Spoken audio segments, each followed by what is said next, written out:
কৃষকৰ ৰূপত নলবাৰীৰ জিলা আয়ুক্ত নিবেদন দাস পাটোৱাৰী। জিলা আয়ুক্তগৰাকীয়ে নিজেই ৰুলে ভুই চলালে পাৱাৰ টিলাৰ। কৃষিকাৰ্য আৰু কৃষকক উৎসাহ যোগোৱাৰ বাবেই জিলা আয়ুক্তগৰাকী ব্যস্ত হৈ পৰিল কৃষি পথাৰত। নলবাৰীত ভাৰতীয় কিষাণ সংঘৰ ভুই ৰোৱা উৎসৱ এইদৰে দেখা গ'ল জিলা আয়ুক্তগৰাকী।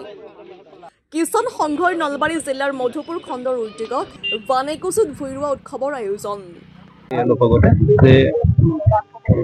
সুন্দৰ মুহূৰ্ত এটা পথাৰৰ মাজত থাকি বোকাত ভৰি থৈ দুগুচি ভুই ৰুই পেলাই এটা খুব সুন্দৰ অভিজ্ঞতা।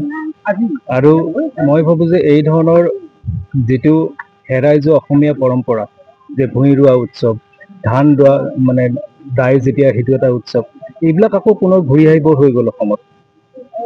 যদি এই ধৰণৰ পৰম্পৰাটোক আমি বজাই ৰাখিব নোৱাৰোঁ, তেতিয়া এটা সময়তে আমি অসমীয়া জাতি হিচাপে চিনাকি দিবলৈ আমি নোৱাৰিম। সেই দিশৰ ফালে আমি এতিয়া গতি কৰি আছোঁ। গতিকে ভাৰতীয় কিষাণ সংঘই যি ধৰণৰ পদক্ষেপ লৈছে যে ভুই ৰোৱা উৎসৱ গোটেইখিনি কৃষক লগত লৈছে, আই মাতৃসকলক লগত লৈছে, লৈ পেলাই ভুই ৰোৱাৰ যিটো সেই আনন্দ, নিজে কঠীয়া এটা বোকাত বুজি দি পেলাই যিটো আনন্দ, সেই আনন্দটো বেলেগত নাই। সেই আনন্দটো আমি মোবাইল চাই ফেচবুকত চাই নিশ্চয় নাপাওঁ।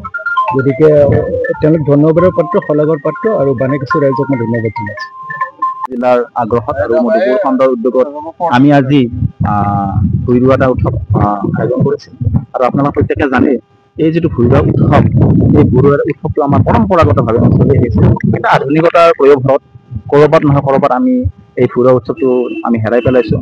আগতে আমাৰ গাঁৱৰ ভুঁই বিভিন্ন মফচলীয়া অঞ্চলবিলাকত ইঘৰৰ পিছত সিঘৰৰ এটা ভুই ৰোৱা উৎসৱ আছিলেই। কিন্তু আমি সেই নতুন প্ৰজন্মক আৰু যদি ভুই ৰোৱা উৎসৱটো কেনেকুৱা তাক আমি জনাৰ কাৰণে আজি এটা কিষাণ সংঘৰ উদ্যোগত আমি আয়োজন কৰিলোঁ। আমাৰ মাজত আহি আমাক ভিন্ন কৰিছে নলবাৰী জিলা সন্মানীয় আয়ুক্ত মহোদয় ডাঙৰীয়া, আমাৰ নলবাৰী জিলা কৃষি বিষয়া মহোদয়, আমাৰ উপপ্ৰতি সমবৰ্ধন মহোদয়া আৰু আমাৰ কেভিকা সন্মানীয় মহোদয় আহি পেলাই আমাক এই অনুষ্ঠানটো ভাগি কৰিছে। আৰু প্ৰত্যেকে জানে আমাৰ জিলা আয়ুক্ত মহোদয় এগৰাকী মাটিৰ মানুহ, আৰু তেখেতে আমাৰ লগত একেলগে গোটেইখিনি আমাৰ কৃষকৰ লগত ভুই ৰুলে, ট্ৰেক্টৰ বালে আমি তেখেতক আমাৰ এই চাকৰি ভাৰতীয় কিষাণ সংঘৰ পৰা ধন্যবাদ জ্ঞাপন কৰিছোঁ।